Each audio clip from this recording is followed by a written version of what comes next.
அனைவருக்கும் அண்ணா சீரியலின் சுவாரஸ்யமான கதை பகுதி. பஞ்சாயத்தை கூட்டிய சண்முகம் இசைக்கு எடுக்க போகும் முடிவு என்ன? விறுவிறுப்பில் அண்ணா சீரியல். ஜீ தமிழ் தொலைக்காட்சியில் ஒளிபரப்பாகி வரும் பிரபலமான சீரியல்களில் ஒன்று அண்ணா. தன் தங்கைகளுக்காக போராடும் அண்ணனின் கதைதான் இந்த சீரியல். இந்த வாரம் சண்முகம் மீதம் இருக்கும் கோபத்தால் இசக்கி மீது சௌந்தரபாண்டி மண்ணெண்ணெயை ஊற்றி கொளுத்த போனார். கடைசியில் பாக்கியம் சௌந்தரபாண்டி மற்றும் அவரது அக்கா பாண்டியம்மாவை லெப்ட் ரைட் வாங்குகிறார். அதனால் அவர்கள் இருவரும் அதிர்ச்சியடைந்தார்கள். பின் இசக்கி பாக்கியத்திடம் இனிமேல் இந்த வீட்டில் இருக்க வேண்டாம் என்று சொல்ல பாக்கியம் அவருக்கு ஆறுதலாக பேசுகிறார். அதைத் தொடர்ந்து வெங்கடேஷ் ரத்னாவிடம் ஸ்கூலை தனது குழந்தைக்கு எழுதி கொடுக்க சொல்கிறார். அதற்கு ரத்னா மறுக்க வீட்டை விட்டு துரத்தி விடுவேன் என்று மிரட்டுகிறார். இன்னொரு பக்கம் சிவபாலன் அக்காவுக்கு விஷயத்தை சொல்லிவிடலாம் என்று சொல்ல பாக்கியம் மறுக்கிறார். அதன்பின் பரணி சண்முகத்திடம் போட்டியில் ஜெயிக்கணும்னா என் அப்பாவோட வேட்டியை உருவனா மட்டும் போதாது என்று நெருங்க நான் தந்த சஷ்டி விரதம் என்ன சண்முகம் தள்ளி பேசுகிறார்.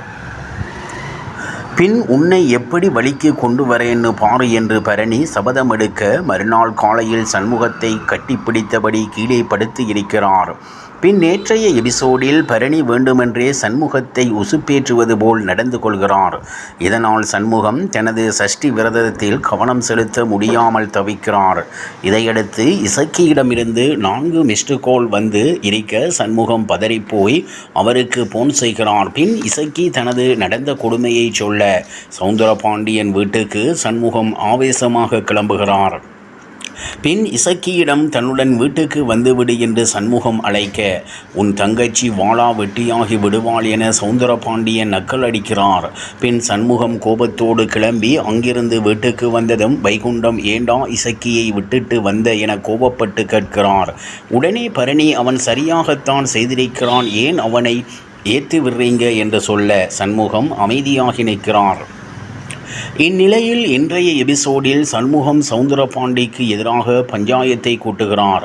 அங்கே இருக்கும் பெரியவர்களிடம் சௌந்தரபாண்டி ஏற்கனவே என் தங்கச்சியை நிறைய கொடுமை செய்திருக்கிறார், அது மட்டுமில்லாமல் நேற்று மண்ணெண்ணெயை ஊற்றி கொளுத்த போனார், அதற்கு அவருடைய அக்கா பாண்டியம்மாவும் துணை போயிருக்கிறார், அவங்க வீட்டில் இருக்கிறவங்க எல்லாம் காப்பாற்ற முடியாமல் நின்று இருக்கிறார்கள், அதனால் இவ்வளவு கொடுமைகளோடு என் தங்கச்சி அந்த வீட்டில் இருக்கக்கூடாது, பெரியவர்கள் பேசி என் தங்கச்சியை வீட்டுக்கு அனுப்பி வையுங்கள் என்று சொல்கிறார்.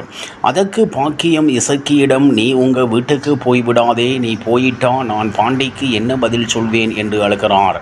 பின் சண்முகம் உன் உசுறுதான் எங்களுக்கு ரொம்ப முக்கியம், எதுவும் வேண்டாம் என்று தூக்கி போட்டுட்டு வா என்று இசக்கியிடம் சொல்கிறார். அதோடு எங்க வாழ வேண்டும் என்று ஒரு ஆணுக்கு எப்படி உரிமை இருக்கோ அதே மாதிரி பெண்ணுக்கும் இருக்கிறது, நீ வா அண்ணன் பார்த்து கொள்கிறேன் என்று இசக்கியிடம் சண்முகம் சொல்கிறார். இசக்கி ஒன்றும் புரியாமல் அப்படியே நிற்கிறார். இத்துடன் சிறையில் முடிகிறது. இவ்வாறாக அண்ணா சீரியலின் சுவாரஸ்யமான கதைப்பகுதி செல்கிறது. இனி சுவாரஸ்யம் காத்திருக்கிறது. உங்களை மீண்டும் சந்திப்போம்.